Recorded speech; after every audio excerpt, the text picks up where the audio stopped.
right in front of the camera. Hi, friends. Welcome to Talking with Famous People. Are you proud of yourself? You know, it's a question that is always a negative question, right? Nobody actually asks the question, are you proud of yourself? As one that you're expected to answer positively, right? It's always asked as though the answer should be, no, you're right, I'm ashamed of myself. Well, my point today is probably we should all be fairly comfortable at some point. Start to get comfortable, a little more comfortable with being proud of ourselves. I'll cheers to that one too. Cheers. Of course, feeling proud of oneself, quote unquote, is riddled with FE risk. Yeah. So, part of the challenge of being a human being is that other human beings are in different places than you are, in terms of age, in terms of stage of development, in terms of financial level, in terms of notoriety or public, visibility, in terms of lots of different vectors. People are in different places from one another. And so it's also the case that people tend to compare themselves to one another. So it's like for somebody who's doing well, it's expected that they not express any pride in themselves because it just sort of rubs it into other people. Yeah. Isn't it one of the 7 deadly sins? Pride? Yeah. It's really, but it's like, isn't there a fine line? Like, okay, so like when I called in yesterday to the Adult Swim thing, and I was really happy that I got through, you were also happy with me. Right. I mean, that was like so nice because I have been with people who... Well, it was great FE payoff on that call you made. Thanks. It was really good, and like they said that I did good in the chat, so like I wanted to tell you, but I'm not that comfortable with sharing stuff like that with people because a lot of people will go right towards like jealousy or, I could do that too, or that's not a big deal, Right. But you're a supportive partner, and you were like, "Oh my gosh, that's so great!" Like, I think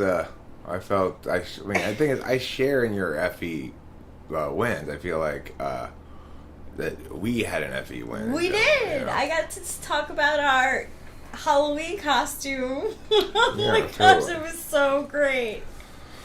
So here's the thing. There are certain times when I will say, like, I'm pretty proud of myself about this one. There's the thing about that is I think it's appropriate to feel proud of yourself for specific things. Like, especially if you're trying to grow in general, then when you succeed in growing, you should feel good about that. And whether or not pride is the right word or not, I'm not sure. But, like, I know that I don't want to make bad decisions in certain ways and then later on regret my bad decision making and go, man, I knew better and I did it anyway and I fucked up and blah, blah, blah, or whatever. I don't like that at all. So there are certain circumstances where I see myself as susceptible to bad decision making. One such example would be, what do I direct my attention to today? In other words, like,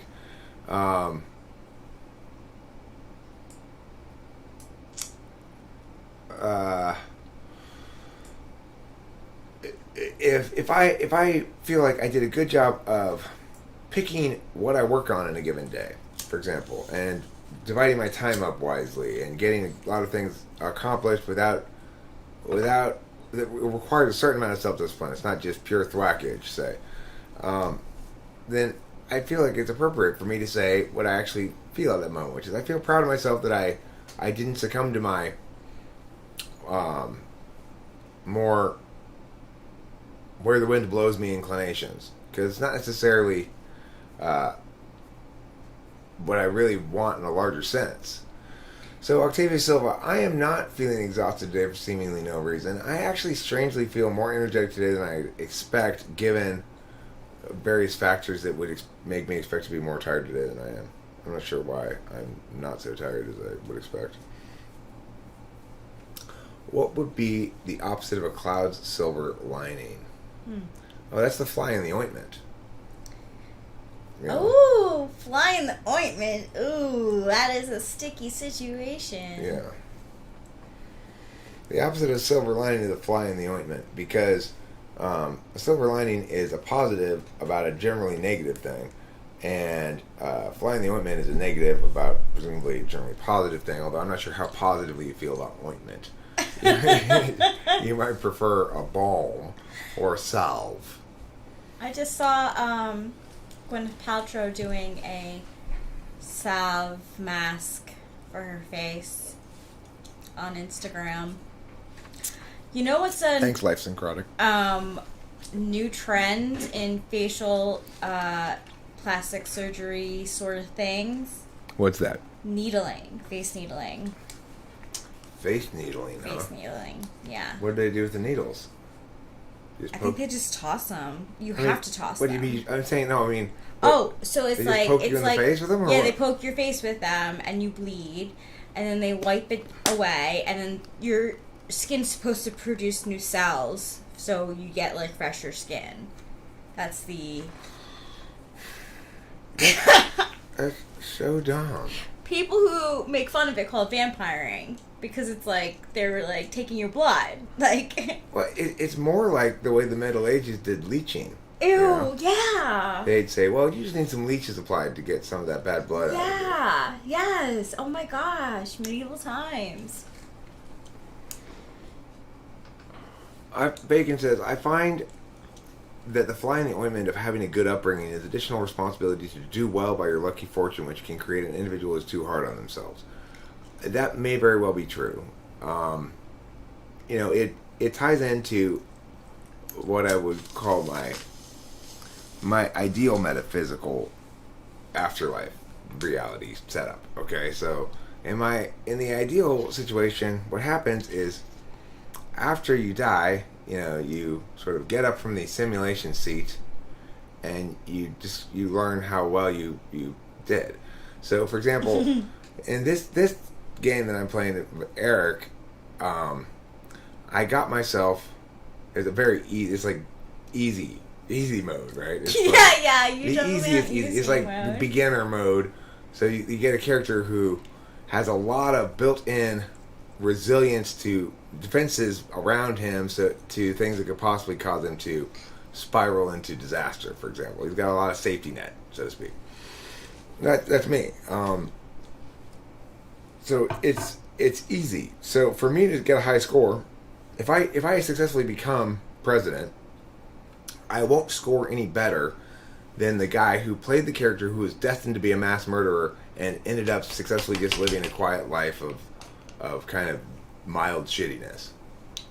It's like he would get a higher score than me because he started with such... It was on hard level and I was on easy level. You know, even though I got to be president, which is like a very high score for easy level, it's not really any higher score than somebody who had all the cards stacked against them and managed to not turn into that sociopath, you know? Yeah. That's what I'm grateful for. It's weird to say, but it's true that I thank the negative aspects of some people that I know to show me an example of what not to be. And sometimes those bad examples do come out in myself. I mean, I am human and I'm going to have a human experience and show emotions in different ways, but I needed to take a hard look at myself and be like, oh my god, I had to stand up for myself and take a hard look at myself and be like, alright, which path are we taking? Here's the thing. If if I were to ask the question, what would make you proud of yourself? It's a question I don't think I've heard anybody really ask before. Or at least not very often. I'm sure people have in the world. It's like I'm sure there are therapists who ask you that question and stuff, but it seems kind of an important question for me to have so little experience of it in the world. What would make you feel proud of yourself? I used to pride myself on things, and then, because they have that statement, pride comes before the fall. I used to pride myself that I was friends with an ex-boyfriend. And that I did have a pride before the fall moment where I was like, yo, how are we going to really, move on from each other if we still are in regular contact together? It's easier to cut the strings, cut the cords, and let go. And when I'm asking what would make you feel proud of yourself, what I mean is, if you could think of either completing some course of study or accomplishing some benchmark goal, or being faced with a situation and responding what's the situation in which you think in the future if I successfully were to that would make me feel proud of myself. So it has to be a future thing. If I successfully complete a script, that's a future thing. That's something that I do really want to complete. And anything that make you feel proud of yourself? I would feel so great. It's been on my list of things for a while now, so I started.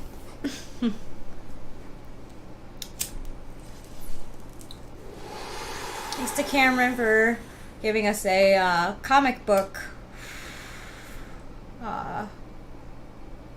doodle book.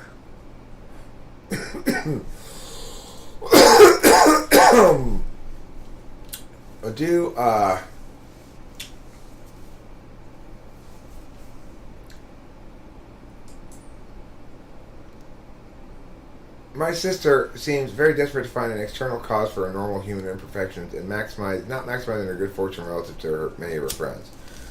Well, and of course, this is the thing. It's the concepts of absolute and relative poverty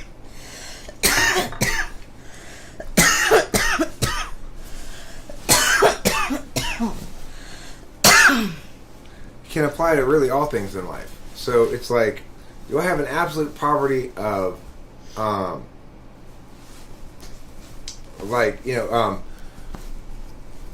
I in terms of, for example, public visibility or notoriety or knownness or something, I have what you call relative wealth and something akin to absolute lower middle classedness.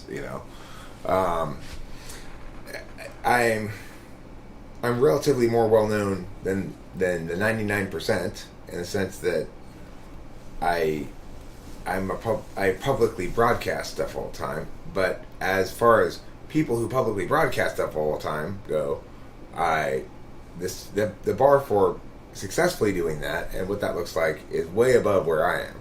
Although I have to say it was somewhat encouraging, or it reminded me to be grateful actually yesterday when I saw that the Adult Swim live stream had 100 participants in it. It's that's not that many more than me. It's not. I tell you this, Adult Swim is a lot more famous than 5 times more famous than me, but they don't get more than 5 times as many participants in their streams as I do. Right? Nope.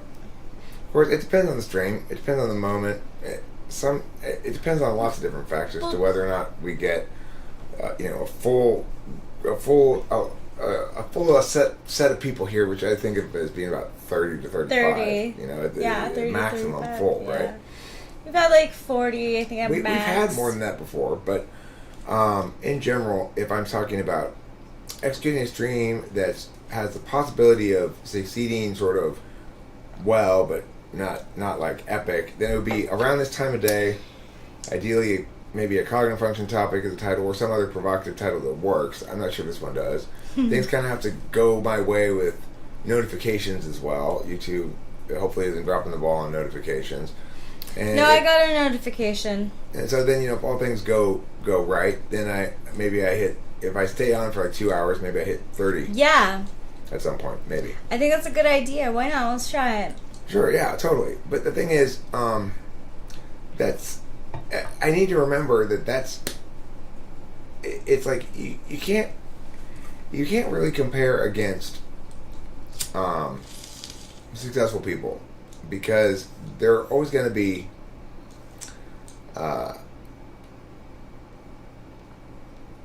there's always going to be people who are way more successful than you.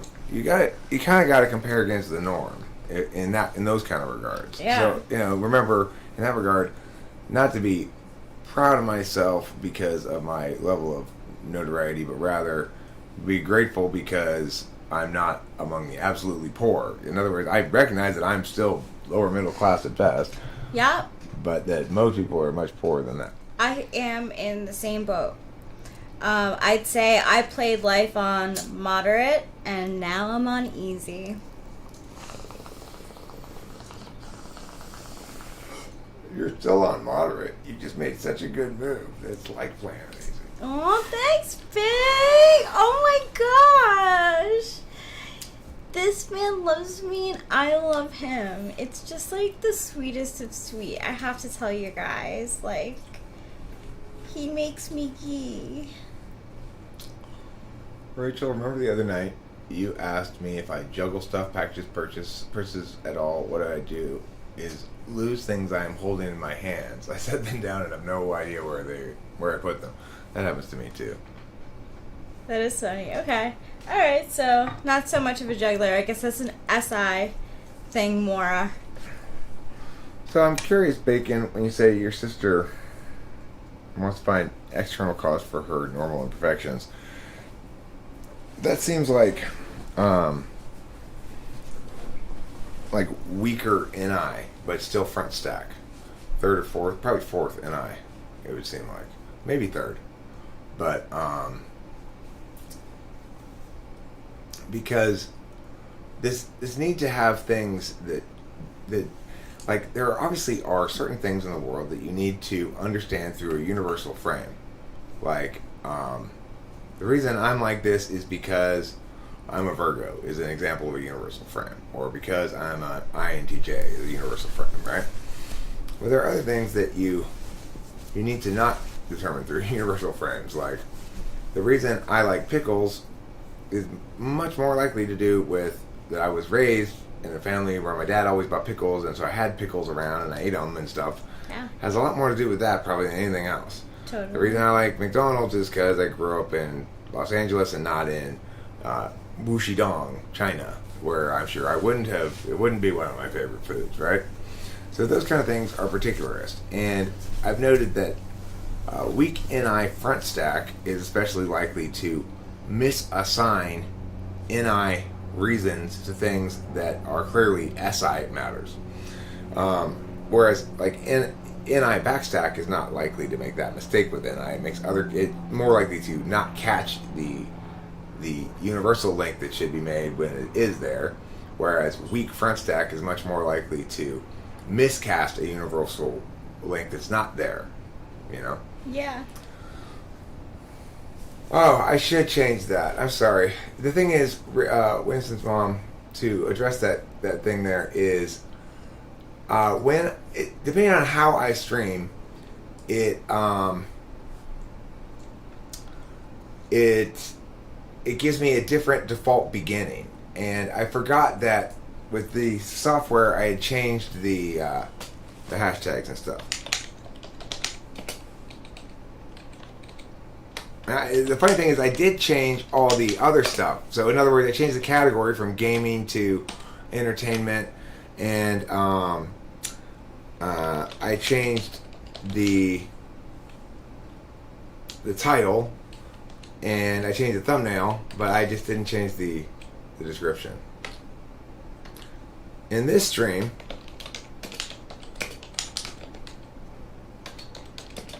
host Eric and his beloved and gorgeous life companion Rachel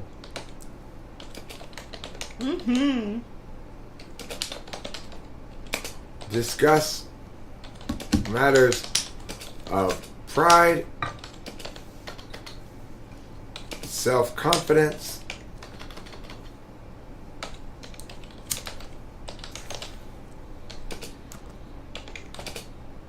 and other such whatnots.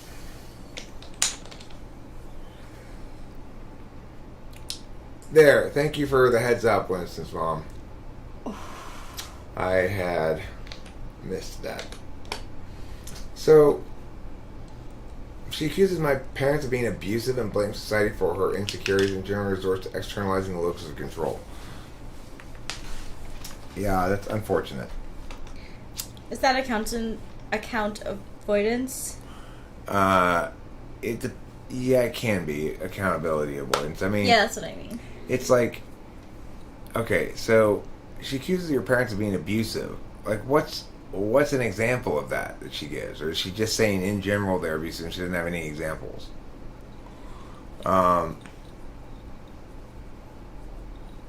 So, I mean, it's interesting because I would say that the sort of toxicity of that approach is something that we're kind of dealing with and battling in general around here right now.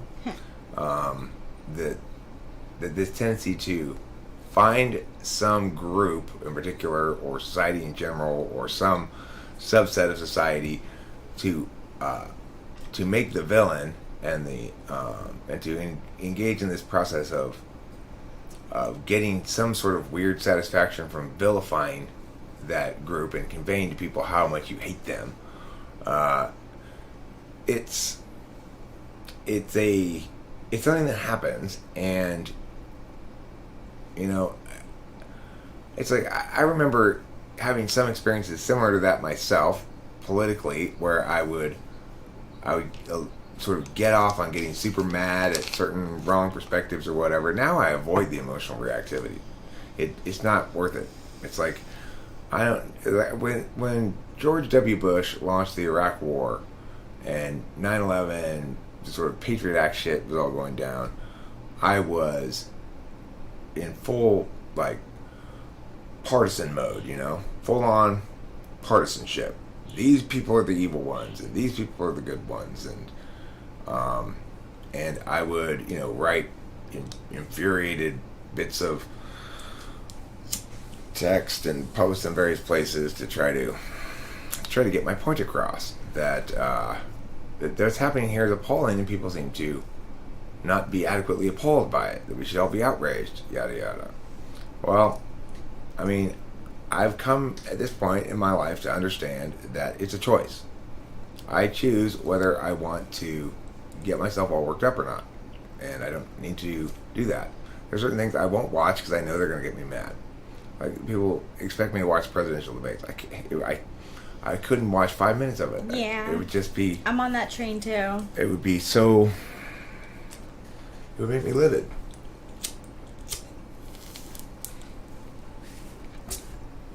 But the thing is, I understand now that no matter how awful some status quo reality is, the answer is not to get everybody to see just how blameworthy Group A, B, C, whatever it is. And that seems to be the main approach people are taking, right? It's like, you look at MGTOW or incel kind of philosophy, or you look at, well, let's start with that blue pill, quote unquote, philosophy. True. Well, what do you have there? You've got people who are determined to get some satisfaction since they aren't being who they want or getting what they want. They feel like they've been treated unfairly or unjustly for one reason or another. They've chosen to spend all of their time getting the ultimately unfulfilling little satisfaction of yeah, I got you, yeah, fuck you, made you squirm. You know, everybody understands that sometimes, you know, it feels good to do that if you get somebody who you think is deserving. And yeah. But, you know, that is not a way to live a life. And that's what you end up doing if you spend your time indulging in that too much. So, the thing is, it's a matter of, and fundamentally it boils down to recognizing that you have a real choice and recognizing that your current choice isn't actually an exercising a choice. Like, when you're doing that, it's not like you're choosing to be shitty.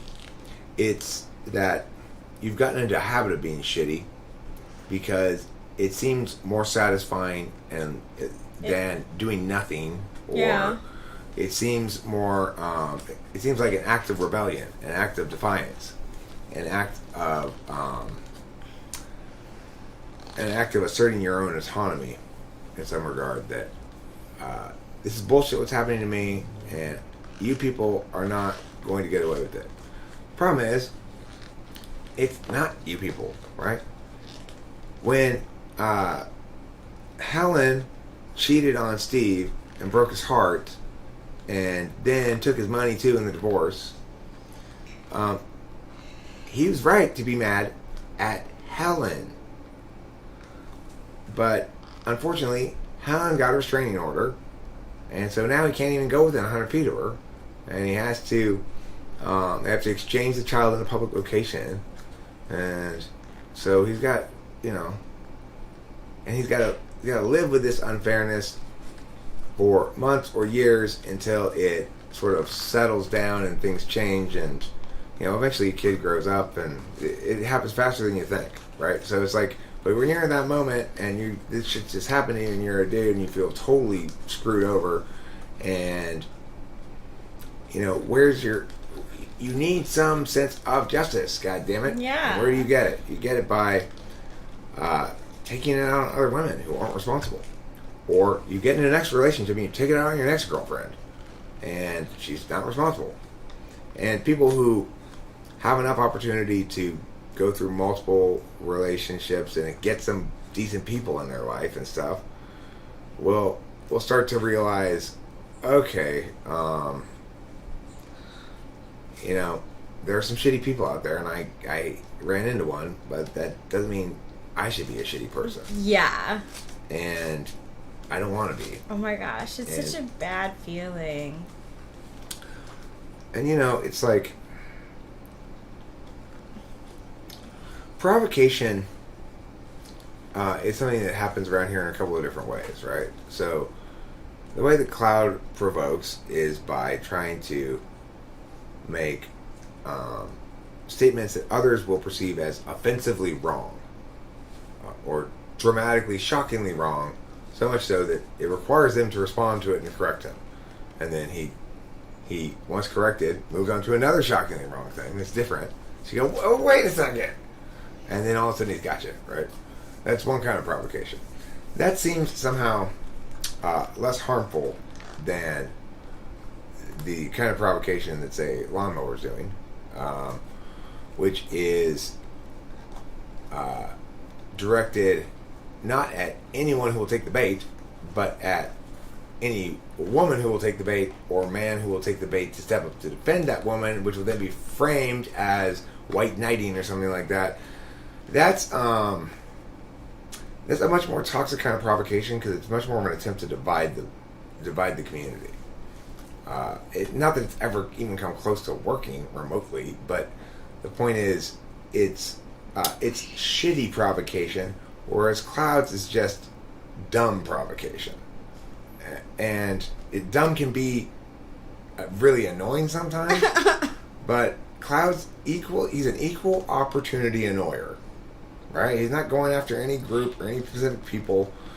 Specific people sometimes have problems with him. He has problems with specific people, but it's not because they're part of a group of any sort. It's because, like, you know, he's encountered somebody who he's made mad, and then who has successfully made Cloud mad back. You know, some people do fight back all the time, and I'm sure Cloud seems rather immune to the zingers. I zing his ass all the time, and Yeah, it he is. doesn't seem to phase him. It doesn't. He's just like, whatever. You got no punching power.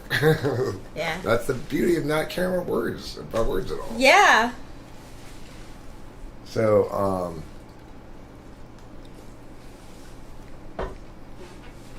why hasn't this updated yet? Let me see. What's going on with that? I see. I see the problem. It's not updating over here. I can see it now. Yeah, No. it's not. I was looking at it in the Meowdity, and it wasn't showing. It wasn't updating. So, my bad about that. All right. Let me go back to where we left off before we. Oh my gosh, I had no idea. A lot of stuff there here. You go. Yeah, we were stuck back on. Let's see about this 519. This 12 minutes ago. I just wish she knew it's okay. She makes mistakes and doesn't feel the need to avoid taking responsibility. Right. It's like people need to get conceptually that they have a path available to them, and that path is, I'm going to be responsible and use that to my advantage. So in other words, I'm going to be accountable when I am wrong, so that when other people are wrong and they're trying to not be accountable, I can say, now listen, and meow, meow, meow, meow, meow occasion, you pointed out that I was wrong and I was accountable for it. And now I'm asking you to do the same. You have too much cowardice in your heart to afford you the same basic human courtesy that I afford you. Afford me the same basic human courtesy that I afford you. You say that to them, and all of a sudden, everything is different in the world. You know, realizing the power of walking a righteous path and being self-accountable is step one in actually wanting to do it. Yeah. She has no idea that this exists as a possible superpower, but it really is that. You know. You know, being proud about something and being prideful is so different. Like, so there's this TV show that's based on a book called Girl Boss, and I wanted to read it because I'm like, oh, like female empowerment, right? Well, the character in it is really unlikable, and basically all she does is take vintage clothes, rips them apart, calls them her own, and jacks up the price, while also being an unlikable person. So, like, it was really hard for me to root for her in the end. Well, it turns out she had, like, all this pride, right? Like, she wrote this book, she named it her company Nasty Gal, because she's a nasty gal, like, she'd gotten it from the song. And, like, 10 years later, she claimed bankruptcy and went through a divorce and stuff, and I was like, stuff came around, huh? So, the thing is, when you talk about people who look for some group to punish, they need to be rounded up and punished. You know, the thing is, when I say this is a problem, this sort of groupist perspective, it's a problem for absolutely everybody. It's just more or less of a problem for some people more than less than others. could you put that in a joint? Yes, rolling joints. That's a good idea. Let me put that in a joint, and let me turn on this light. Whoa! At the same time. So, I'm very happy to hear, Sean Ryan Barron, that you are proud of your height and your arm hairs. That's They're both great. Very. It's important to be proud of those. It things. is. My parents have been somewhat controlling. She's smart, but she's just insecure and falling down a bad path. Show her this video. If you can get her to watch it, you know. What I'm saying here is correct. It's like, you got a choice at the end of the day. Do you want to fight a losing battle or not? You're on the losing team. Do you want to fight that fight or not? Yeah. You don't. Don't cling to the rocks that's carrying you to the bottom of the ocean. Be okay with jettisoning aspects of yourself that don't work. And, you know, not just jettisoning them, but like formally saying that's not me anymore. You know.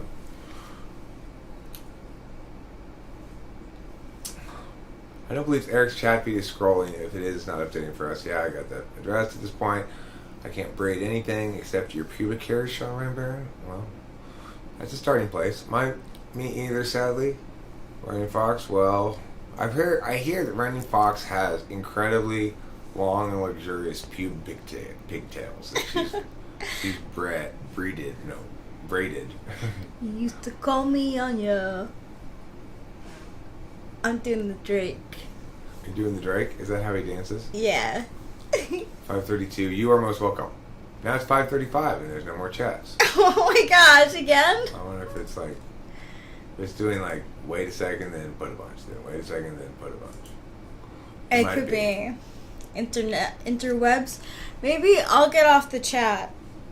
I wonder if no, actually, you be on the chat, so you can be there, so that way we can test it easily enough. Cool, alright. I can just ask you to push test or whatever. Cool, live. Hi, 3DR Nomad. There we go. We're up to date. I found bacon. Yeah, we waited for you. LOL. That should be next. Yeah. Cool. Thank you for waiting. I appreciate it. All right, we're all caught up now. So, everybody, please take out your books and turn to page 172. Today we're going to be discussing the sin of pride. My thesis is perhaps it's not as normally understood as dangerous a sin or as purely a sin as people tend to think of it. The expression Rachel referenced earlier, pride comes before the fall, or he was too proud, or any other reference to pride typically is negative in our experience. Well, I hope you're proud of yourself is never meant literally. Yeah, no. Right? Has anybody ever said that literally? What if you just accomplished something great? Did somebody ever say to you, I hope you're proud of yourself? I wouldn't even know how to say it in a tone where it could be perceived as a literal question, a literal statement. No, it's only in movies. Like, son, I'm proud of you. But, like, Hallmark movies. But, see, that's even, I'm proud of you is different, right? Than saying, you should be proud of yourself. Oh, yeah. Well, right now. Most of the you time. don't hear that very often, no. right? Mm-mm. I really think you should be proud of yourself right now. If I were you, I'd be totally proud of myself. It's you something should that people be probably proud of need yourself. to say to each other. That's what, when your numbers went to 6,000 and like 1,200, that made me excited. Yeah. I was proud of you. Back to 0.13 again. Oh, sweet. You're so cute. So, oh, he's such a smushy face. the word should makes you sick.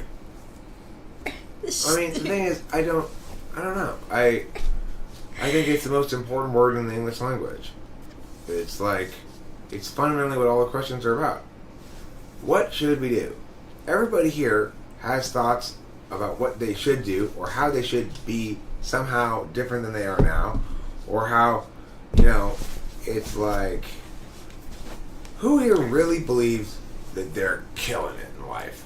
Like, man, I'm just killing it. I'm doing it. This is perfect. I've made all the right decisions. Wow, I am really good at this. Life is so easy. I am killing it. No. Who thinks that? Show of hands. I don't think anybody thinks that. I don't. My credit card. I can't even go into my bank right now. My bank account. Am I killing it? I mean, the thing is, that's the thing. It's like, to be killing it, you have to, if you were to meet all the varying standards of success that are presented as important, you'd have to both be hugely financially successful, and famous, and like a humanitarian, and really in touch with yourself and spending time doing what you like to do, and being honest to yourself and true to your passions, not worrying about what other people think, while concurrently impressing the fuck out of everybody, right? So it's impossible. How are you going to do all that stuff? They're mutually exclusive things. Yeah. You can't both be introspectively wise and king of industry, because those things both take hours from you. They require hours to do. Yep. But see, that's the thing. Love yourself is easy. Relatively. I mean, not for everybody, but it's relatively easy, which is to say, take care of yourself. Go be easy on yourself. Don't bust your chops so hard. That's a relatively easy one because it's making you an FE promise. It's saying, don't worry, you're not going to be accused of being too proud of yourself. I think INFJs should tell themselves that more, though. Like INFJs in particular. Like, don't be so hard. Because I think Oh, like, yeah, can't you see, like... You are way too hard on yourself. It's the core function of the INFJ, really checking oneself for mistakes. Yeah. That, like, and I see it in Frank James, too. Like, he'll be like, oh, like, duh. Or, like, I can't believe I said that in his clips of outtakes, and I, like, feel that so hardcore. But, I think that even people who don't have SI on the front stack, not caring is a learned skill. It's not just it's not something that's inherent to you. I have learned to not care and how to not care and when to not care much more successfully than I used to be able to. I have grown from that too, actually, now that you say that. I like to express to you what's going on in my life, and then once I get it out, I'm like, done. Like, I feel so much better. Yeah, it's important to express yourself. That's true. The thing is, it's like, for me though, it more turns out to be knowing when to distract myself. Hi, Dad. Pete's here for some dinner.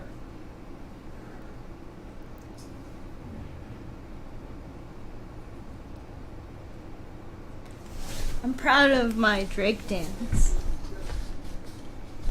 You guys will get to see it. You used to call me on your cell phone. Right? And then he starts going. You're my Peter pumpkin eater. So, that's my Drake.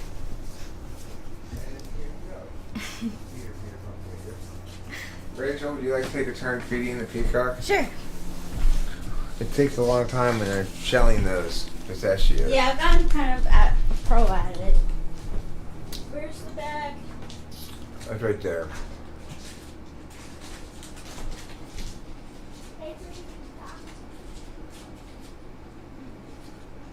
So, unless being introspectively wise, what makes you impress everyone in the industry? I mean, there are certain places where where things sort of all come together. I'd like to think I'm relatively introspectively wise, but it didn't come from getting to know my honest self. It came from being operating on the assumption that I was making my honest self by my choices, so I had to be brutal with myself. So it's like, I don't regret certain periods in my life where I was kind of brutalizing myself, because to a certain extent it was better than excusing myself, if those were the only two options I had, but there's another option. You can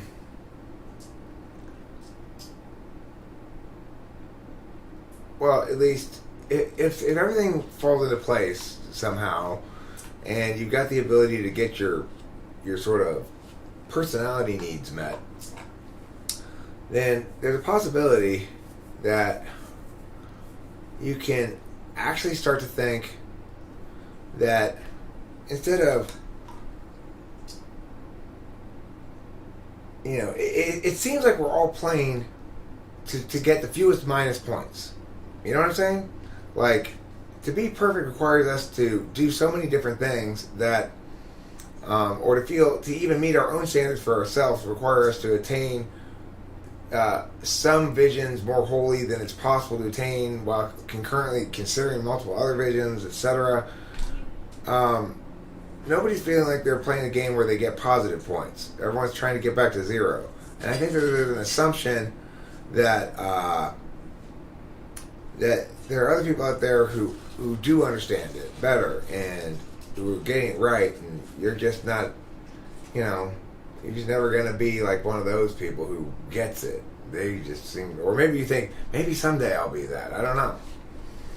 I don't think those people exist. I don't think they exist. Oh, I forgot. I'm sorry.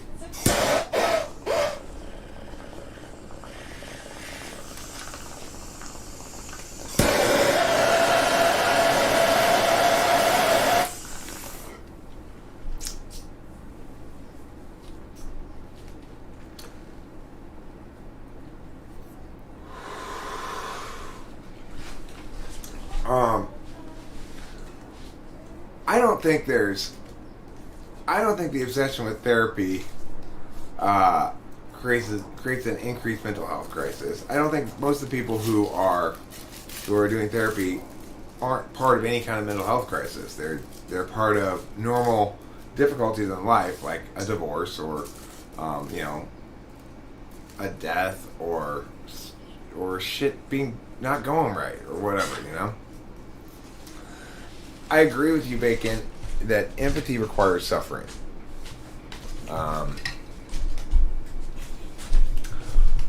The expression of the story I told before about how I tried to shoot birds with my wrist rocket until I actually hit one, at which point I felt bad and I didn't want to shoot at birds anymore. Well, that's an example of how empathy works. Empathy requires some suffering. I had to suffer for my bad decision. I had to feel bad. I had to feel guilty. I had to think about that poor bird all, hurt and kind of harshly tweeting and looking at me with kind of glazed eyes and feel bad about it. And so, is an absence of suffering unhealthy? Absolutely, because nobody's perfect. Nobody's without sin. Nobody's not going to make some mistakes. Even SI polar people have to learn some things from experience. And for somebody like me, FI polar, I need to learn a lot of things from experience, like that kind of thing, right? So if I'm not very ahead of the game rationally with my understanding of normative considerations, then there's a decent chance I'll do a fair amount of damage as I'm learning not to hurt people. Oh my gosh, my life partner, look at him.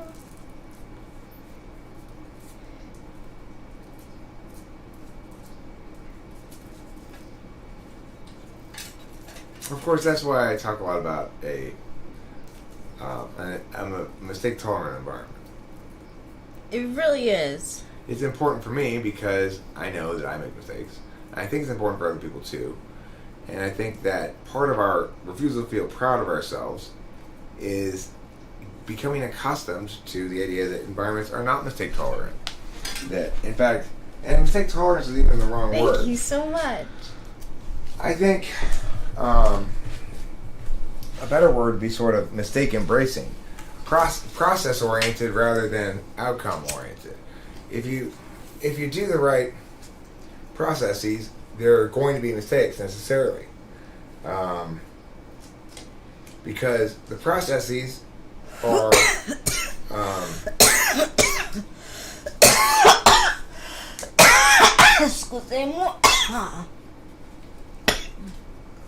because the processes operate according to general rules and taking action with assumptions,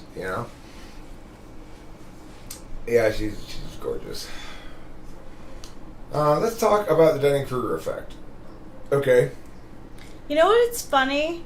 It sounds like Diane Kruger, who's a movie star, but it's not. It's Dunning-Kruger. Dunning-Kruger. Yeah. The Dunning-Kruger effect is something that mostly I think is impactful in the world in terms of politics. I think the rest of life, it doesn't really matter. Because most people who express the Dunning-Kruger effect don't have anything to do with the fields that they falsely think they're good at. Right? Politics is the only area where we actually work towards more negative impacts of the Dunning-Kruger effect because we encourage everyone to vote.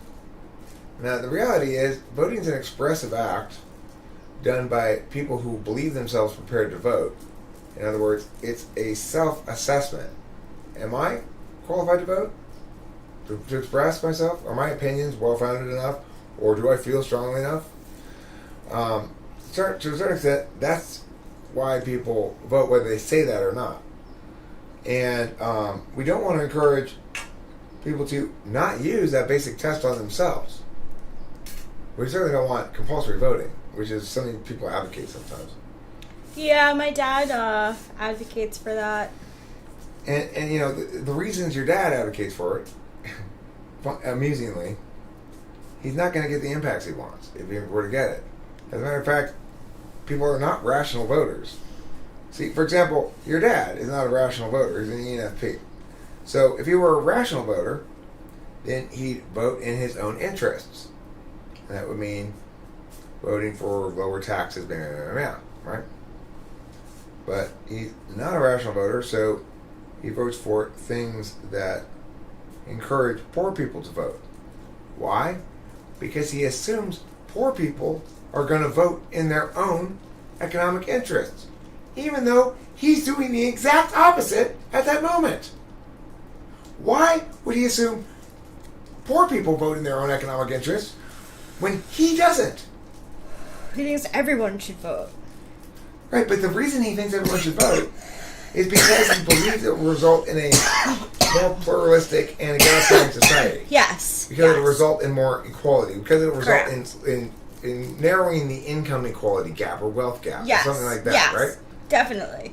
So, no. He thinks that what he claims at the dinner table is that it's our a fight or a right that was fought for, so we should compulsory vote because of that freedom.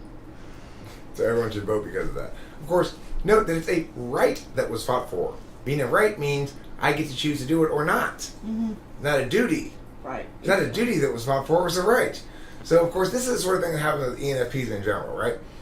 First, he makes an argument that supports the opposite side. It's a right that was fought for. Correct. So you shouldn't try to tell other people what they should do with that right. It's their right. They should exercise it as they like or not as they like. So they have the right to go jogging doesn't mean I have the obligation to do so. In fact, specifically, it means I don't have the obligation. I have the right. So you start with an argument. He starts with an argument that proves the exact opposite of what he's saying. And then he votes not in his own economic interests, but in favor of, let's say there were a compulsory voting proposition on the ballot, okay, that would actually cause voting to be compulsory in New York. He would vote in favor of that on the assumption that poor people vote in their own economic interests, which means more taxes and more social programs, supposedly. Now, that's not actually in their interest, of course, but we're going to leave that level of nuance out of the equation. He's assuming they vote in their own economic interests. So more poor people voting will mean more leftist bullshit, right? Except, while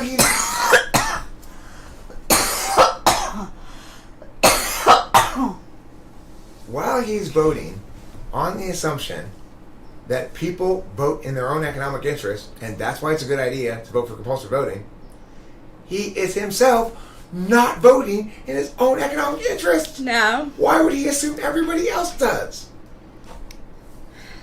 I know. So, in fact, it would probably result in a more conservative America if they had compulsory voting, not a less conservative America. Yeah, he's Republican. Oh, he's Republican? Yeah, he's registered with both my parents. Yeah. I'm surprised. Does he care about income inequality and stuff like that? Yeah, he does, but... So why does he want compulsory voting? It's not a conservative position. I don't know. That's just ENFPs for you. Yeah, you know? man. he's just, because he's always been, because it used to be like the good, the like good came from like the Republican Party. He's just that he. 3R Nomad, if it were in fact the case that there was some sort of assignment to pass in order to gain the ability to vote, then it would be a privilege, not a right. Maybe he's Republican. He doesn't vote Republican all the time though. But like he does in the state a lot of times, I don't know. So okay, I assumed then that he supported compulsory voting for reasons that he doesn't support it. The thing is, he may not even support compulsory voting. He may just say everybody should vote or whatever. So like the thing is about that, that's sort of conflating patriotism with voting. Everybody should respect their right to vote as being fought for, perhaps. That doesn't mean you should have to exercise it in the way that he imagines you should. Yeah, like he thinks like everyone should vote. He used to shame people who would come to the house and say they didn't vote. Like, and it would be so embarrassing because I'd be like, Dad, like that's their choice. Like, in my head, I'd be like, why are you doing this? Like, because I don't want to fight. Don't make this person feel bad because. Right. I mean, the thing is, it makes me want to make a video explaining that it's not a good idea to encourage everyone to vote. That's not somehow moral or peaceful or whatever. That, in fact, it's probably a bad idea. That higher voter turnout does not produce better public policy. That it probably doesn't correlate with public policy in the way you think it does. That it does correlate very strongly with increased, scrap ballots, they're called, or whatever, scratch ballots, where they're done wrong in some way that makes them illegitimate. It does increase that, and it increases resentment towards voting by the voters. That's established, but there is evidence there's a correlation between compulsory voting and wealth gap closing in what's it called? Uruguay. In Uruguay, and there's one other South American country that's fairly small and homogenous that saw corresponding, apparently, closing of wealth gap after corresponding with compulsory voting. However, it's not at all clear there's actually a causal relationship there.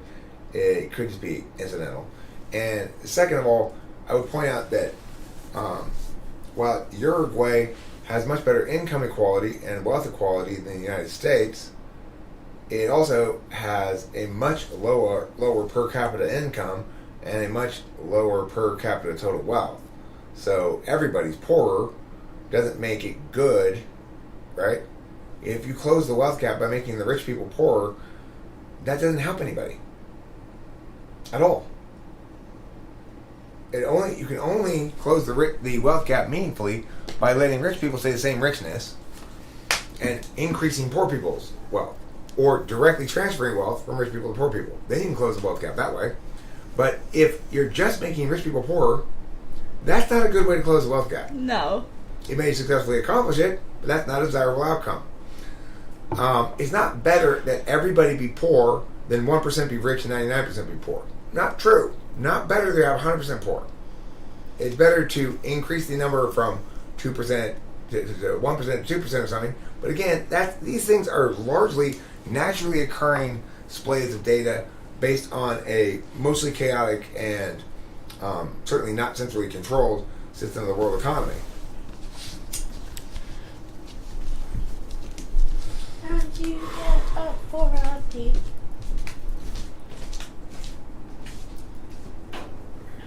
I'm not seeing, right? So I want to, no, you're not seeing. I think I want to make a video explaining the proper attitude towards voting. That there's absolutely no reason to shame somebody who doesn't vote. That is exercising their right to vote as well. Just as I am not failing to embrace my right to speak if I choose to remain silent. If in fact I have a right to speak, I also have a right to remain silent. If I don't have a right to remain silent, then I don't have a right to speak. I have a duty to speak. The same thing is true with voting. There's absolutely no more reason to shame somebody for not voting than there is to say, shame on you for not exercising your right to free speech by remaining silent. That's part of a right to free speech. Which makes it a right. It's what makes it distinct from a duty. We need people to embrace both parts of the right, not just one, if we want to call it a right meaningfully. My husband had a tooth implant removed that his body was rejecting. They had a hard time stopping the bleeding, so that was a bit scary. You did a wonderful job cleaning the floor. Thanks. You're welcome. You know, Running Fox, sounds like your husband had a rare opportunity to be prescribed cocaine by the doctor. That's exactly the sort of context in which they actually have prescribed cocaine. So if you've got, like, say, a nosebleed, or usually it's a face area of some sort or head area bleed that won't stop bleeding, they apply cocaine to it to make it stop bleeding. Mm.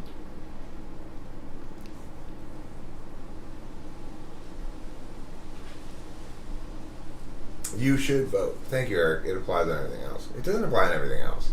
My point is specifically that it applies with rights. That you should vote is not correct. You should vote or not vote is correct. Okay?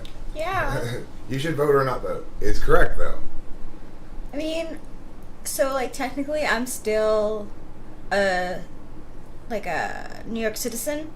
So, I went to go see if I could vote because I wanted to vote. Like, whatever, I've done it every year that I was able to, so why not this year? But they're not doing absentee ballots, so I can't vote. So, oh well. Is high relative poverty the direct cause of higher criminality or just a correlation? Well, it's a correlation globally. It's not a correlation domestically. So,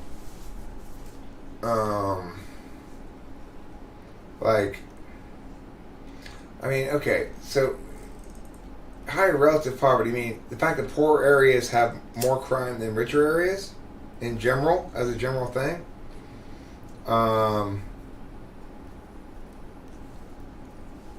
Well, poor areas tend to be more high density. I guess you're talking about per capita crime rate. I mean, I would suggest that different kinds of areas have different kinds of crime. But probably certain kinds of property crime are highest in richer areas, and certain kinds of violent crimes are highest in poor areas. I think that's basically because... Oh, you mean areas of concentrated rich and poor people. So that's where crime is highest? I mean, there's no denying that there's an important psychological effect of relative poverty.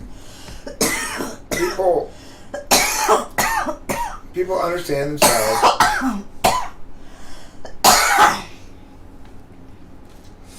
by comparing themselves to other people.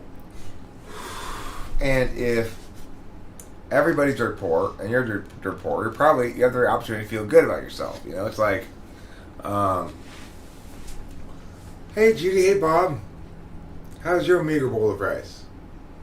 Well, it's not very satisfying. Mine either. Our whole community is like this. Everybody I know is like this. Okay, fine. You can be happy in that situation. In theory, you can be poor and happy if the whole community is poor and happy. You know, poor together, and there's no sense that you're getting screwed, right? If there's a sense that somehow you're the one who's on the bottom rung, that you're at the end of the pecking order.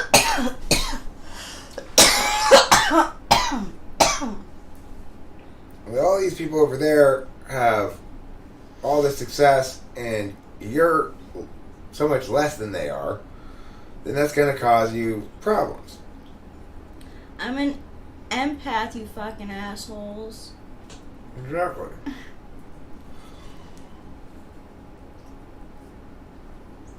fact, 0 law enforcement groups support Biden, and basically all of them support Trump.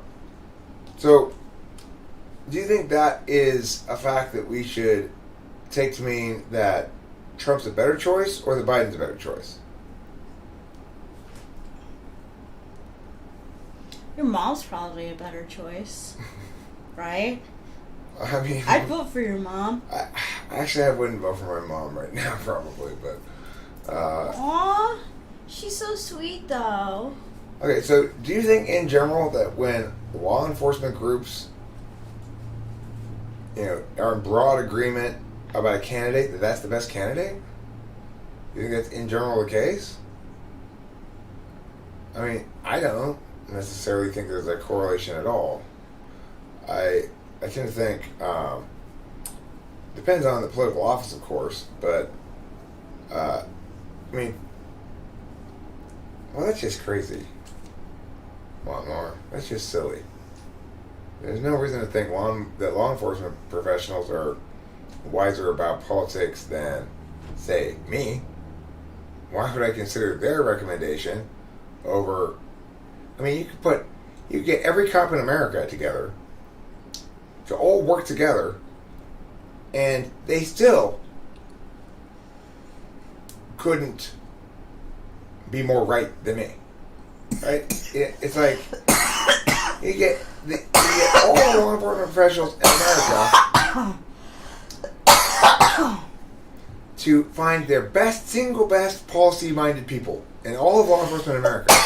A team of 7 of them together to put together an extensive report about what the correct policies are. And there's 0 chance that any of the best of them or all of them together could possibly be more right than me.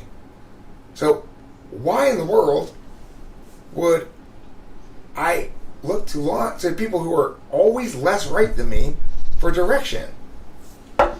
It's like asking the blind people what color the rainbow looks like or something. It's like you don't ask people who understand less well than you who you should vote for, and nobody should think that because somebody's in law enforcement that they understand politics better than somebody who's not. That's just a ridiculously wrong assumption. I mean, law enforcement professionals generally are quite authoritarian in their politics. Certainly are highly overweighting securitization over liberty in general.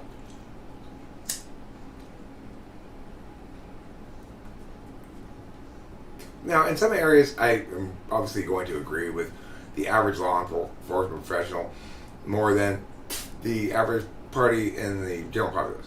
And in some areas, I'm going to much more strongly disagree, probably. So, there's no reason to think that as a group, that they would be wise voices about who I should vote for. If you want to tell people, hey, you should vote for Meow, you can say, Eric says you should vote for Meow. Then that would be a good thing. That would be convincing. Because I have a long track record of being right about everything. So, but police unions, for example, have a massively long history of being wrong about everything. Oops, I guess I need to bring this up again. There we go, okay.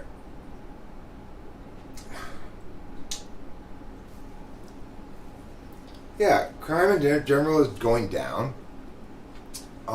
Even as law enforcement resources are going up because they're doing unnecessarily, militarization of the country.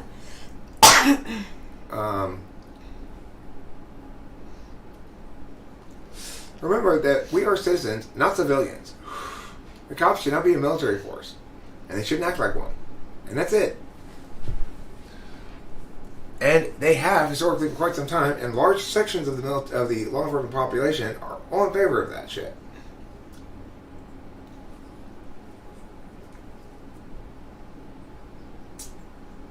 Look, I'm fair about law enforcement. I understand the police, like everybody else, are individuals first and foremost. That they are not a monolithic group of people who are all bad. In fact, most of them are probably pretty good people.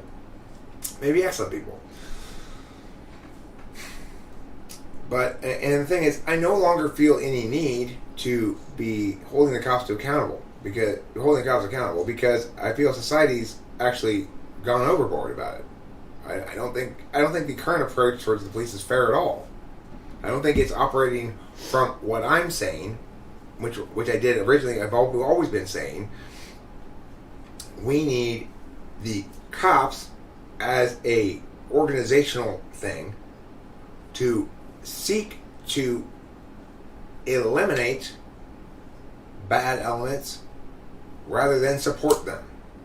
Because historically, for years and years and years now, it's very straightforward. They always supported the bad cop. The unions were always there saying that's the union's job. Hey, no. I know he shot that guy 12 times, and all the guy did was have a Pokemon card in his hand. But he had good reason to fear for his life. And it's like no matter how outrageous the case is, the police unions have always stood behind their men in blue, right? There's a thin blue line, blah blah blah. So yeah, the lack of transparency in law enforcement agencies, the failure to apply the same kind of rigorous approach and attitude they have towards the crimes of other citizens to themselves has always been absolutely fucking appalling to me. Unfortunately, that's not what's being discussed, is it? So it should be being discussed if you want to make organizational changes. You talk about what's the desired outcome here. Is the police department empowered to excise bad elements, or are the unions empowered to protect them? That's a very core and central question. Instead, we're talking for some reason about the totally irrelevant question of black people. What? How did this happen? How did we go from an actual policy conversation that needed addressing and massively addressing it to a completely obsessively entrenched focus on the completely irrelevant topic of black people? What? What the hell? Is this seriously going on right now? Yeah, that's what Black Lives Matter is, you know? I'm bringing it back. No, I'm just... No, I want to bring it back to the proud topic because I actually am very proud of myself right now. I think this is good to eat.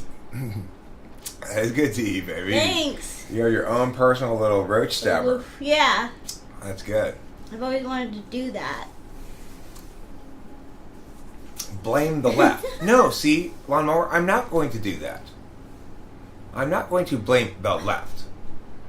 I'm going to point out to anybody who is talking about, specifically, any specific person who is talking about the irrelevant topic of black people, when we should be talking about public policy in a meaningful way like I talk about it. I'm going to point out, hey, it's wrong and wicked discourse of you to be trying to conflate this important policy topic about police reform with black people. Stop being so racist. It's stupid. Why are you bringing race into this? No, that's not true. You need to understand. Okay? And you must understand this. If you can't understand this, then you're never going to get better. There are people out there who advocate these things. And why is it bad that they advocate them? Because they're bad advocacies. What is irrelevant? Whether those people are black, or women, or liberals, or conservatives, or any other stupid fucking label. Okay? Those labels of the people are irrelevant. The problem is what? Again, we can articulate the problem very, very, very easily. We don't have to struggle. We don't have to be stupid. The problem has nothing to do with left or right. It has to do with this argument that people are making is bad and stupid. and should be shit upon. The important thing to remember, one more, it doesn't matter if the person who's making the argument identifies themselves as a Christian. It doesn't make it a Christian argument. It makes it a problem with that guy saying the wrong thing. Right? His words are bad. Fuck him and his bad words because they are bad discourse. That's why. Everything else you do is a way of encouraging that bad discourse and helping people get away with it.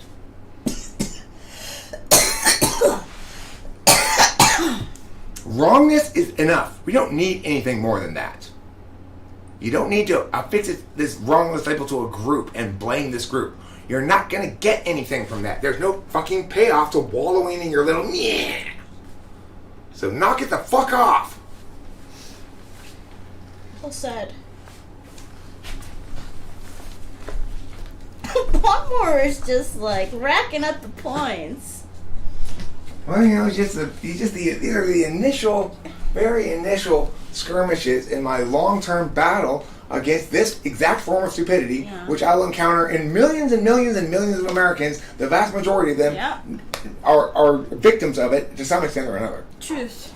So don't worry, Lawnmower, you're just the first in a series of millions of people who need to be schooled about this shit. Stop it. It's fucked up. It's wrong. It's not cool. Yes, it is wrong. Don't be a groupist. It's not good to be groupist. You didn't like getting left out of things when you on the playground. No one likes that. But the most important thing here is this. If you're a groupist, you always are thinking about the wrong thing. You're never actually addressing the problem. Because the problem is never with the left. It's with this argument being made by this person, or just this argument being made by various people, or whatever. Each of them is responsible for it. Each of them need to be scolded because, as an individual human being, they've done a bad thing. They've said the wrong words that aren't true, and that lead to a bad policy, and represent a bad way of framing things, and a bad way of thinking. And you go and you scold them as I'm scolding you. Right? And why are you wrong? It's not because you're a Christian, or a man, or a conservative, or a fish, or a camel, or anything else. It's because your words are fucking stupid. So, the good news is, you're not your words. You get to change them and be smart instead.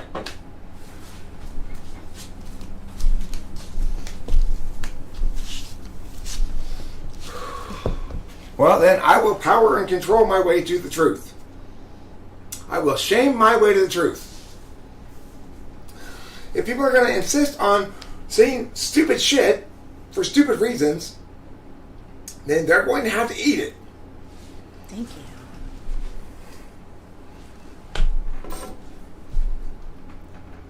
Eat it. I don't...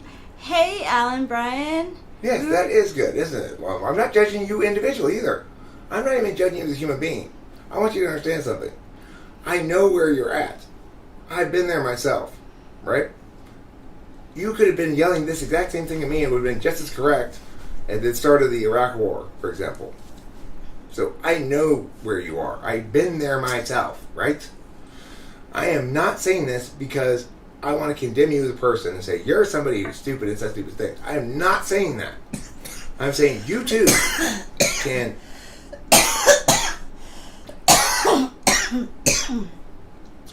You too can choose to untie the arm you tied behind your back to make your life more difficult and unhappy.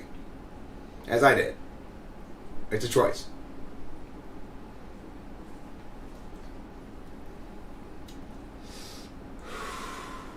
And I actually want to help. Like I don't want this conversation to be harmful to you. I do want it to express to you that I'm serious here. That that is the stupid shit that I'm determined to exterminate in this world. This stupid groupist shit that causes us to not think. And it's like, okay, maybe you're going to use your feelings. Fine. Maybe people are still going to use their feelings to make determinations of things, and there's nothing I can do about that. Fine. But at least make decisions that are not based on feelings of made up retribution and blame and hatred towards a group that doesn't exist. Use a different emotion than that.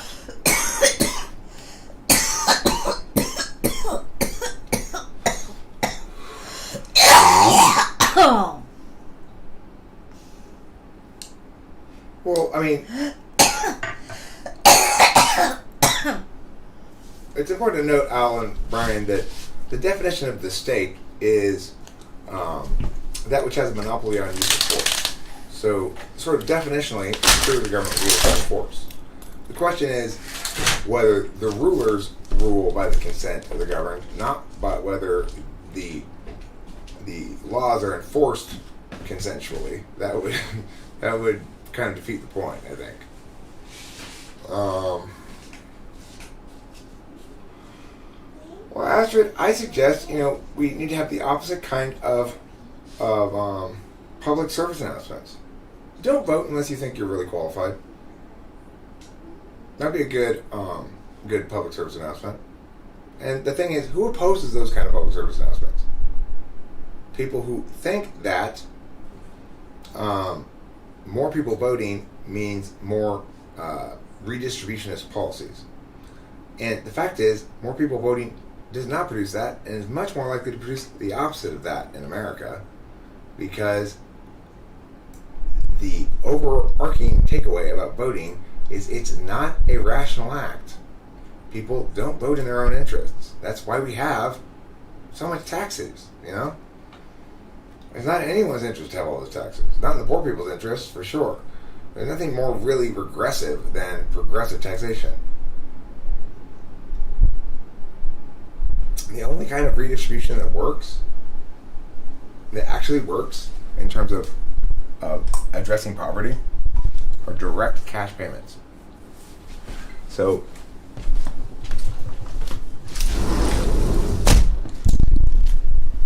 it turns out, at the end of the day, that all of the bullshit redistribution of public policy that doesn't work is the way it is because people who are advocating for redistribution want to somehow mess with the fact that they're taking money from rich people and giving it to poor people. They want to do something in between. The interesting thing is, if they didn't do anything in between, it would work. Do you know If they how to be on screen? Huh? Do you know? Oh, no, I just figured it wasn't very nice to look at because it was just, this camera's really shitty and it was getting dark over there and you weren't sitting there, so I didn't know how long you were going to be outside. Oh, okay. So, note this. This is what the actual scholarly literature says about it, okay? Think about it, right?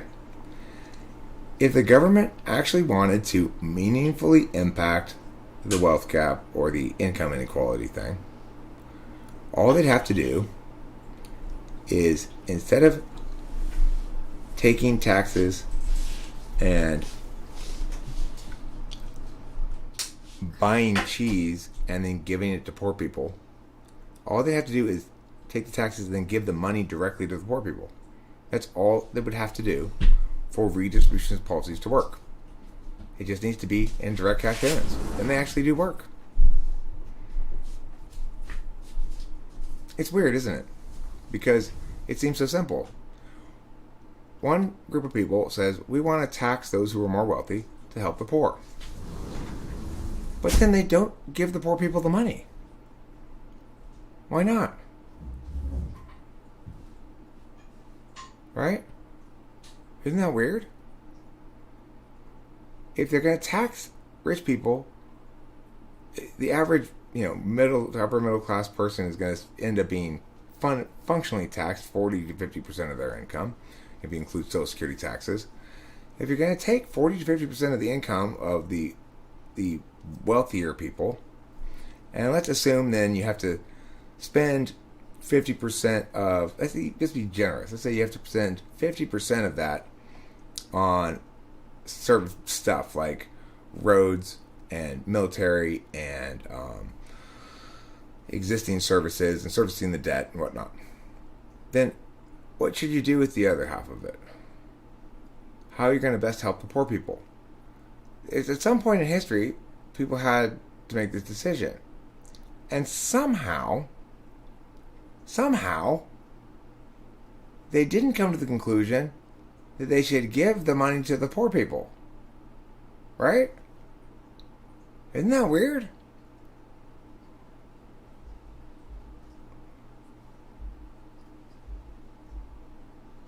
Instead, they insist on giving people housing subsidies, for example.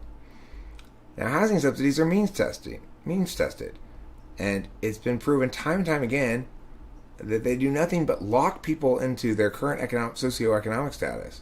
They seriously and genuinely incentivize poverty. And this is what happens.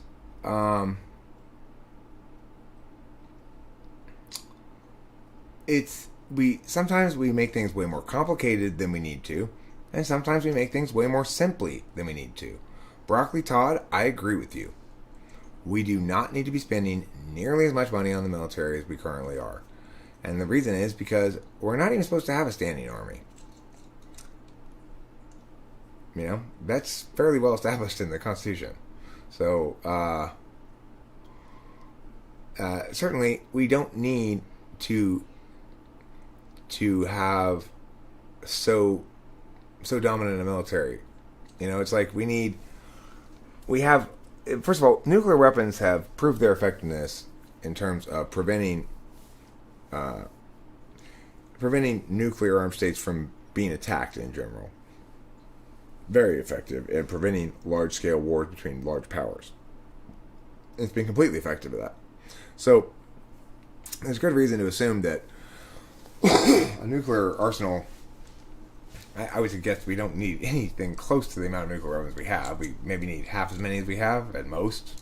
I'm fine with keeping more than we need because I believe nuclear weapons are a good thing, ultimately. I think that they've proved themselves over time to be more of a deterrent than they are a threat. And so, as a consequence, that's fine. But we certainly don't need to spend more money on new nuclear weapons. We don't need to do that at all, and we don't need to maintain the ability to fight a major war at any given moment. You know, we have small sort of strike forces that we keep active.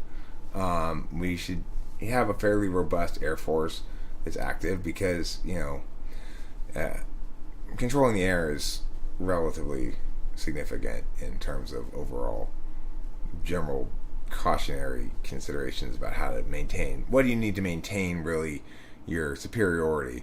It's more going to be air than anything else. So, I mean, we can reduce total ground forces a significant amount. We shouldn't be fighting foreign wars at all. We shouldn't be sending our ground troops. There shouldn't be American boots on foreign soil, frankly. Certainly not in an aggressive capacity. If we have some sort of alliance and they, you know, like if we have a military base that's on Japan still or something, whatever, fine. But I mean, aggressive boots on foreign soil. It shouldn't be. There's no reason to. Now, we have some wars that are unfinished. The Korean War is still alive. I guess the War on Terror, whatever the fuck that means, is still alive. So we need to make a decision about those wars. Should we continue having these wars? Should we win them? Should we officially give up on them? Or what? Are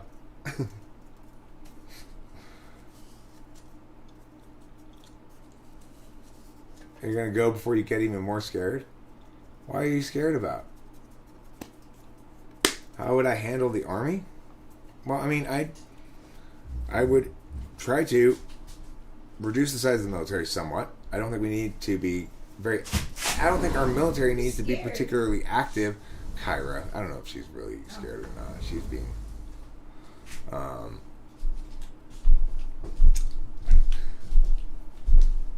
Kyra, they keep using devil emojis at you. Get the fuck over it. They're not turning into devil things. Jesus, it's just an emoji, for God's sake. Anal anthrax is just doing it because you're reacting like you are. Eek! If you stop saying eek, he wouldn't show you a bug. Okay? God.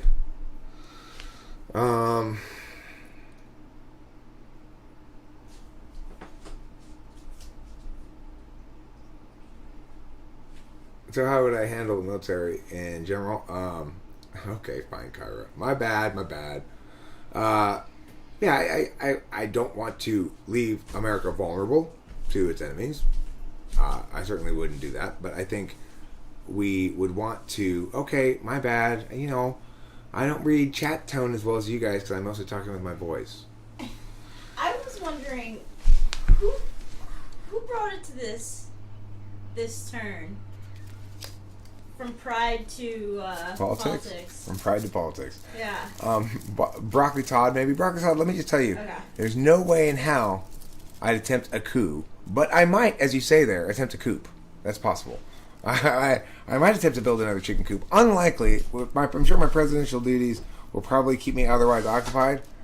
But it is possible that I could attempt a coup. But I will not attempt any coup. Okay? In other words, it's C-O-U-P. Broccoli Todd. That's how you spell coup.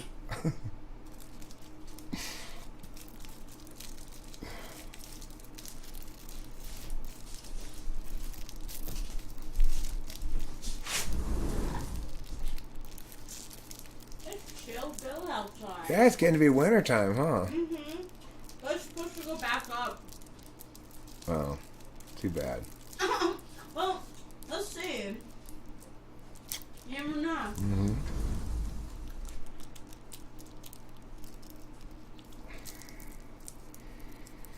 Well, I'm just glad he's not a Paul. If Broccoli Todd were a Paul, we'd have to get rid of him. If he were Broccoli Paul, that wouldn't work. Is your name really Todd, Broccoli Todd? I don't think I know any actual Todds in real life. Attempting a coup means to answer who came first, the chicken or the egg.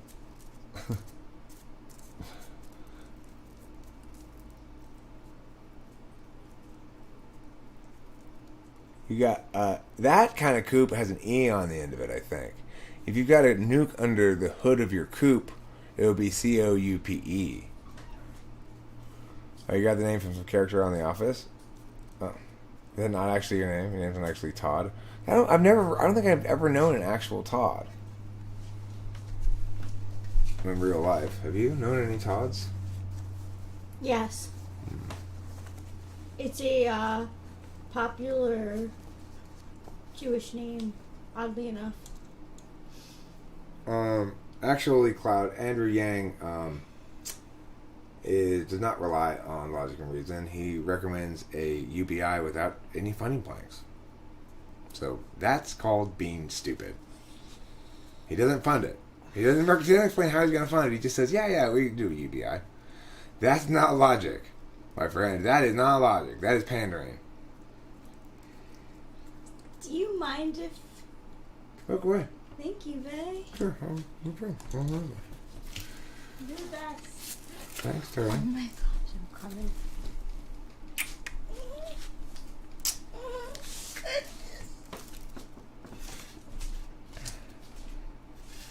My little new coop.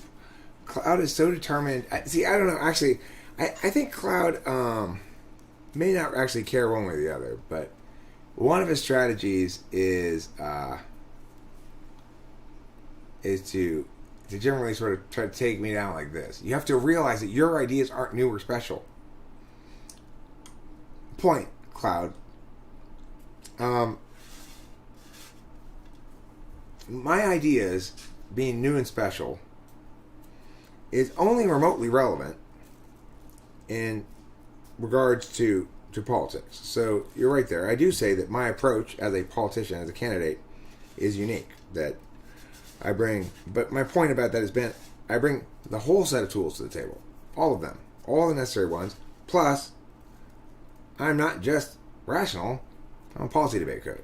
So a rational person might think it's okay, might be a TI person, might think it's okay to advocate in favor of UBI without actually making a real advocacy. because they don't have any debate experience or something. That's fine. But I know better. So, am I proud of myself? No, actually. I wish I were. I wish I were proud of myself. But I'm not. But what I am is dead fucking certain about this. That there has never been any candidate like me before.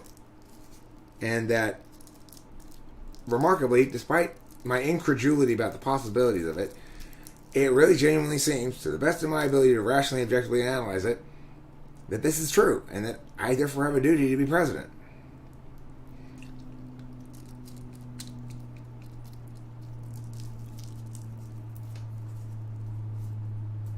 Thanks, Rachel.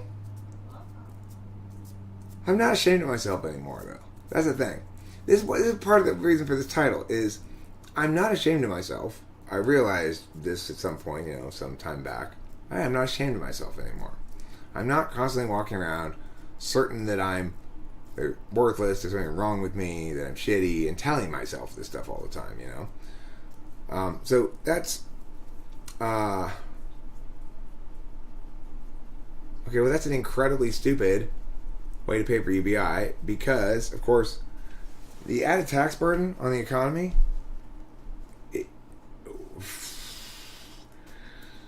we are already taxed to the brim, and every tax has the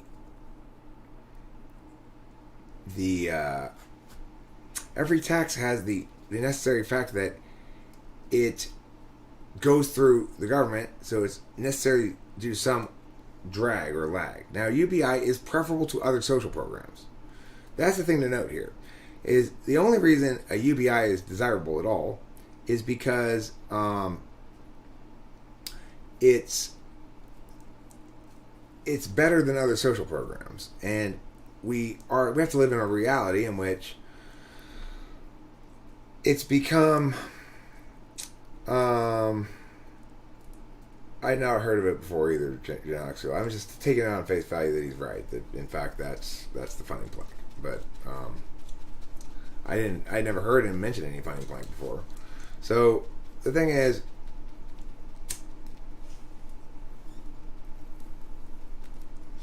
the government already takes, like I said, between 40 and 50% of the income of anybody who makes a decent living, if you include Social Security withholdings. So that's plenty of taxes to provide a UBI. If there's going to be a UBI, do we really need Social Security anymore? Isn't that what Social Security is doing? Is providing a UBI for old people and disabled people? Why are we having both of them? Why don't we just redirect that 33% withholdings for Social Security into a UBI? Why are we adding more taxes? There's shit tons of tax revenue already. We already know that taxing is harmful to an economy. The best thing that we could do as far as economic policy, in terms of small action that we could take that would benefit everybody, make everybody richer, make money flow more smoothly through the economy, make the system more fair, make it more progressive, is eliminate capital gains taxes. It's the most progressive thing we could do. Progressives seem to forget about the stage between being the most poor and being rich. Capital gains taxes may, possibly, in some crazy world, help people get from most poor to still very poor, but, lowest middle class. Okay? They might provide, depending on how they're spent, might have some benefit to this. Okay? That's to say, they might get you from dirt poor to lower middle class. It might help some people get that way. But then they prevent anybody from going from lower middle class to upper middle class or to rich. So, is it true that getting rid of capital gains taxes will benefit the rich? Yes. And it will allow poor people to get rich too. Because it doesn't apply to just rich people, it applies to everybody who's trying to grow wealth. You grow wealth by investing capital and gaining the gains. The thing is, that money's already been taxed. When you earned the money, it got taxed. When you invest it, you're spending it. Now, if they want to make a sales tax on buying investments, okay, that would be the same as spending the money on consumer goods. But look, if I earn my money and I spend it all on food from the grocery store, then presumably I don't pay any taxes on money that I've already earned, except for the income taxes that I've paid, right? They've already taken income taxes, so my income's already been taxed. Now, if I buy food or other necessary goods or important things, then that's it. My money's not taxed anymore, right? So let's say buying stocks, there was a sales tax. Okay. Now, that's it. That money's been taxed twice already. The fact that somebody chooses to invest their money and grow their wealth is a decision that needs to be rewarded and encouraged, not prevented. But most importantly, the reason capital gains taxes are so terrible for the economy is they cause people to have to decide when they're going to take the tax hit. So it's like if I've got stocks that have gone up in value from the $10,000 I invested to $100,000, and I know that I'm going to I need some money to do this, to fix my car. So I'm going to have to get into the portfolio a bit. I'm going to have to cash out my portfolio to get $2,000 to fix the car. Well, that means I'm going to have to cash out the portfolio at $3,500 to pay the taxes on the capital gains. You know, so it's like I want to. It probably wouldn't be that big a thing for that small amount. See, that's why I only want to get into just $2,000 of it because, or $3,000 of it because I don't want to incur all these taxes for the capital gains. And what does it do? It locks people's money in certain investments, and that benefits nobody. It harms everybody. In other words, investors are less quick to get out and have bad business policies be punished by failure. And therefore businesses have less incentive to do well in general. And of course,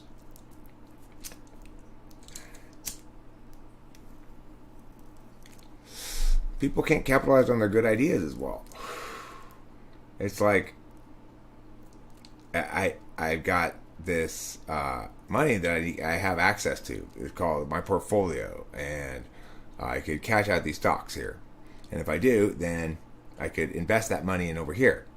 But if, as a matter of fact, my paper wealth of $100,000 is, if I cash it all out, is an actual wealth of $70,000, it creates this impossible burden psychologically on people.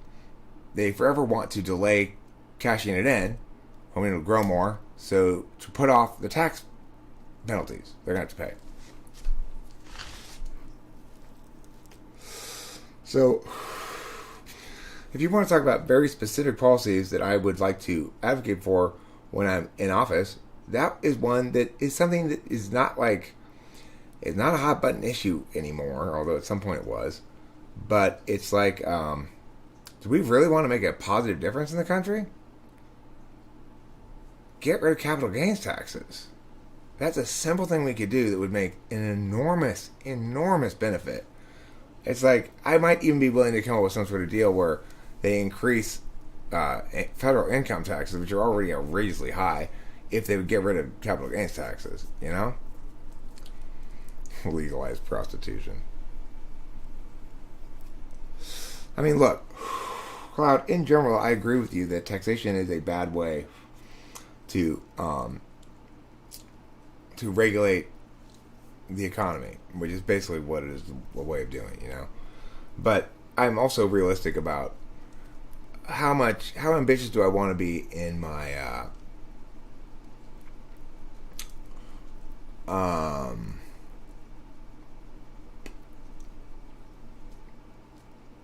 it's like we want concrete, specific policies that are a small amount of legislative momentum required and a huge amount of impact. We want it to be the opposite of Obama. Instead of trying to build the presidency on one big bill that's she's an incredible monster of compromise and decision making by committee, we want to have very small, precise, targeted pieces of legislation. I tell you, Cloud, there's somebody else who's saying this particular element of what I'm saying before me, or at least that has been publicly heard saying it before me, and that's Ben Shapiro. I've heard him echo my sentiments on avoiding mission creep by keeping shit targeted. So that's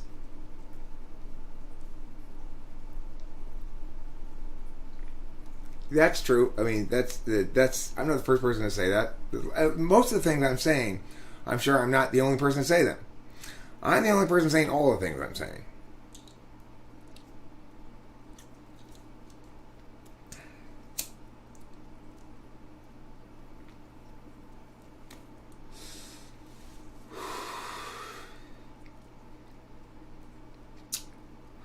All right, I think I'm gonna